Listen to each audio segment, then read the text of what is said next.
Na entrevista do dia com Maria Lídia Flandoli, a análise sobre a preferência de voto nessa altura da corrida presidencial. Entrevisto a socióloga Fátima Pacheco Jordão, diretora da Fato Pesquisa e Jornalismo. Obrigada, Fátima. No momento em que parece tudo tão nebuloso nessa corrida eleitoral, e eu começo com argumentos que eu vi de candidatos, que não estão no topo nas pesquisas e racionalizando, dizendo que aquele resultado é coisa referente a passado.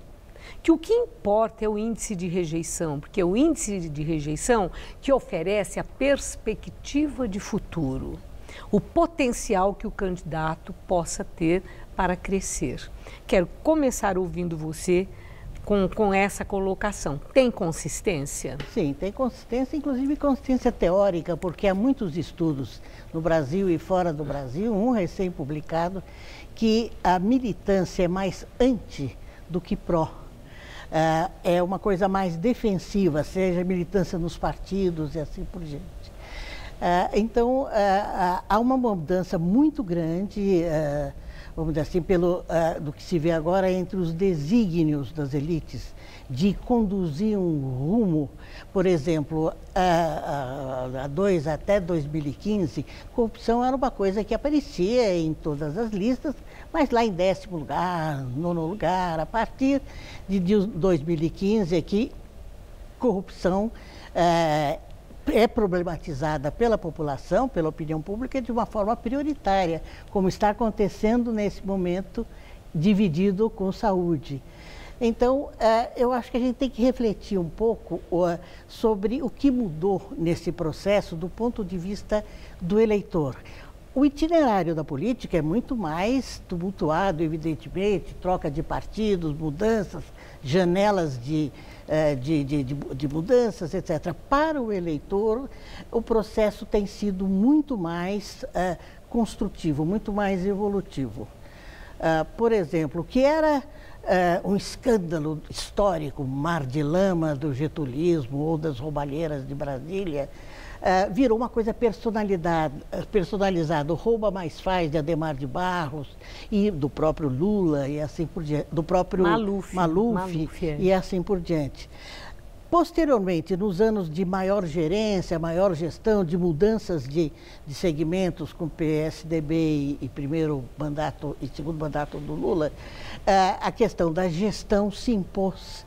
E agora, o eleitor que escolhia entre o honesto e o desonesto, entre o mais avançado e o menos avançado, ele se tornou, para além de eleitor, um contribuinte.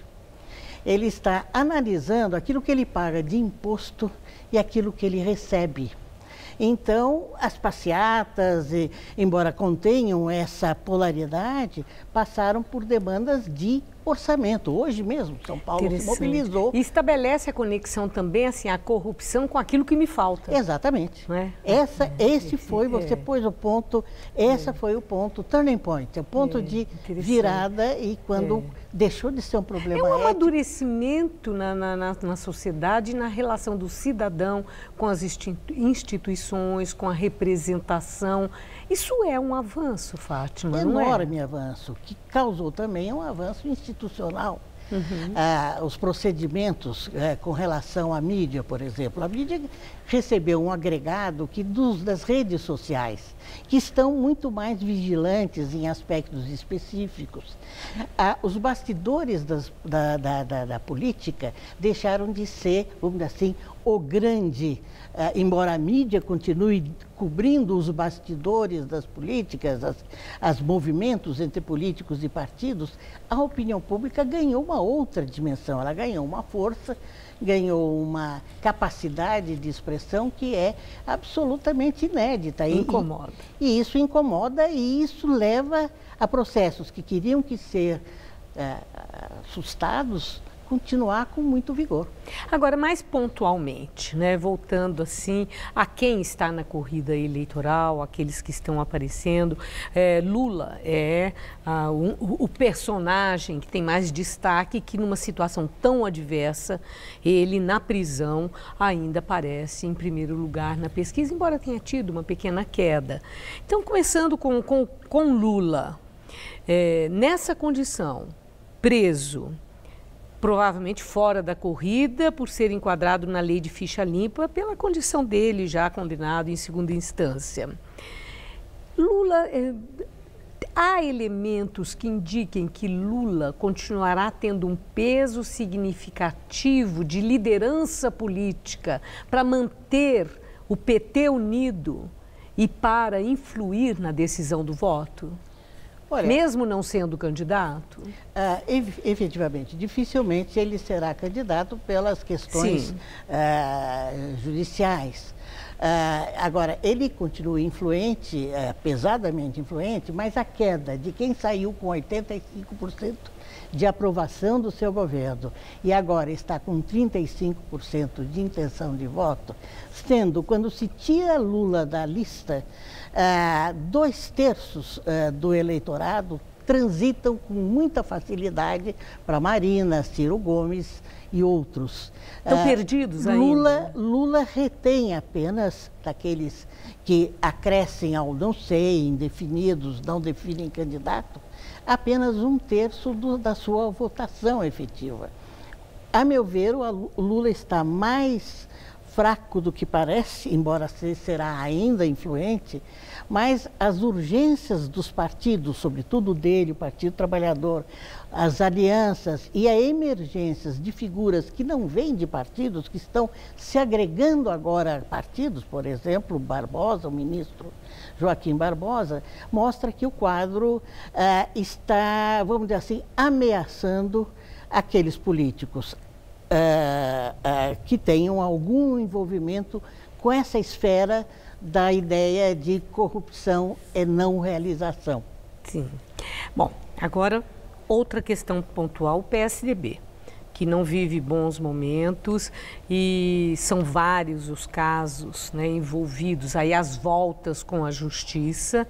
O próprio governador Geraldo Alckmin, não com o Código Penal, mas com o Código Eleitoral, tendo também de se explicar no Tribunal Eleitoral. E o caso de Aécio Neves, essa figura de tanta expressão dentro do PSDB. O quanto o caso Aécio pode trazer consequência negativa de esvaziamento das candidaturas do PSDB, especialmente a de Geraldo Alckmin para a presidência da República? É como dissemos, Maria Elisa, o processo avança, o processo adiante. Chegou a vez do PSDB, provavelmente com algum atraso, segundo as pessoas e a opinião pública relata.